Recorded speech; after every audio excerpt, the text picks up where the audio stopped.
Qui aurait parié sur une victoire de Daniel Ricciardo à Shanghai ce dimanche? Sûrement pas le principal intéressé lui-même. Pourtant, l'Australien est apparu chaud bouillant en fin de course. Il a ainsi opéré une remontée fantastique, facilitée par les incidents en piste. Ricciardo peut remercier Verstappen car sa victoire, Ricciardo l'a construite alors que ses concurrents se rentraient dedans.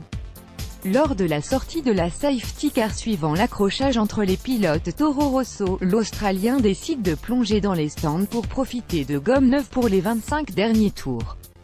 C'est ensuite sur les excès de Max Verstappen, Ione Badji a pu compter. Impatient, le Néerlandais a tenté de dépasser Hamilton un peu trop tôt. Parti à la faute dans l'herbe, Verstappen a dû laisser sa place au pied du podium à Ricciardo, qui n'a fait qu'une bouchée du Britannique de Mercedes, avant de croquer Vettel. Avec une maîtrise exceptionnelle, Ricciardo a ensuite pris le dessus sur Bottas au virage numéro 6. Il n'avait plus qu'à rallier l'arrivée et décrocher la 6e victoire de sa carrière. Une victoire encore acquise au terme d'une course folle. En effet, Ricciardo a été chercher chacun de ses succès en partant au-delà de la 3e place sur la grille. Vettel a battu les Finlandais frustrés profitant lui aussi de pneus neufs en fin de course. Verstappen aurait pu réussir le même exploit. Mais son impatience lui a de nouveau joué des tours. En fin de course, le Néerlandais a tenté un dépassement de trop loin sur Vettel. Parti au contact avec la Ferrari, le pilote Red Bull a pu reprendre la piste sans perdre de temps, mais la pénalité de 10 secondes infligée par la direction de course l'a fait rétrograder à la 5e place du classement du GP. Pour Vettel en revanche, cet accrochage a laissé des traces. Reparti en 7e position, l'Allemand a perdu de son panache en fin de course, se faisant même doubler par Alonso pour finir 8e. Avant cela, un arrêt un peu long au stand, les mécaniciens Ferrari se montrant prudents après l'incident de Bahreïn, avaient permis à Bottas de prendre le dessus sur le leader du début de course.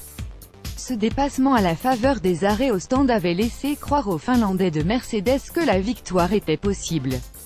Mais un Daniel Ricciardo survolté a contrarié ses plans. Sur le podium, Bottas a ainsi eu du mal à cacher sa déception. Tout comme Raikkonen, auteur d'un bon départ, mais tassé par Vettel, avant d'être sacrifié par son écurie au profit de son coéquipier.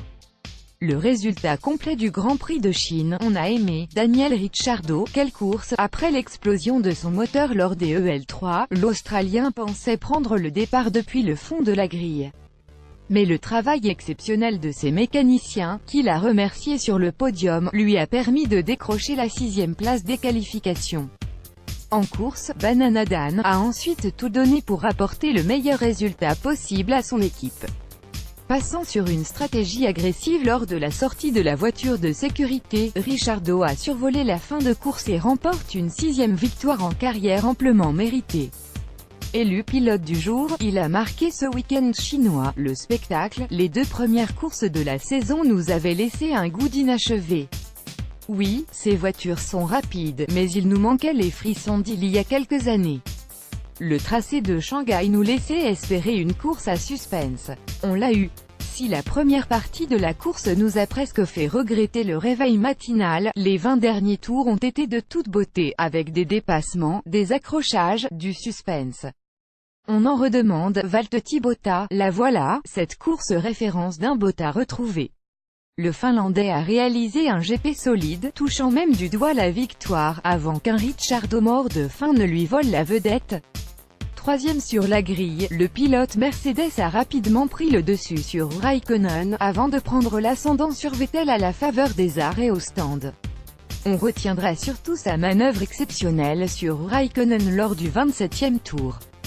Parce que dépasser un champion du monde en prenant l'extérieur au premier virage, il faut le faire quand même. On n'a pas aimé Max Verstappen. Les courses se suivent et se ressemblent pour le Néerlandais.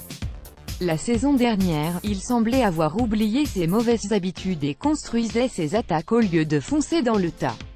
Cette année, il multiplie les erreurs à trop vouloir surconduire. Surtout, il tente des actions suicidaires quand le dépassement propre est possible peu après.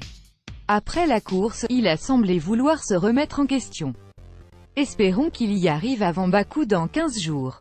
Alonso n'était pas un adepte du dépassement suicidaire. La Verstappen ceste du grand n'importe quoi. À chaque fois il tente de passer dans des endroits ou des moments où ça ne peut pas passer et flingue la course des autres à chaque fois. Baranes @pilobaran. April 15, 2018 et 11/20. Franchement y a marre de Verstappen, on a critiqué. Guillaume @L born-bas. April 15, 2018. Le sacrifice de Raikkonen, pour le Finlandais aussi, les courses se suivent et se ressemblent. S'il sauve une place sur le podium, il ne la doit qu'à l'accrochage entre Vettel et Verstappen. Et sûrement pas à son écurie. Car alors que son coéquipier s'est fait passer par Bottas au stand, Ferrari tarde à rappeler Iceman, alors leader, pour déchanger ses gommes à l'agonie. On comprend vite que le champion du monde 2007 sert de bouchon pour permettre à Vettel de revenir sur la Mercedes. C'est la deuxième fois en 3 courses que la stratégie de Ferrari nuit aux Finlandais. Dès le début de la saison, c'est un peu dur à accepter, non, l'accrochage entre Toro Rosso à Bahreïn, il nous avait fait rêver.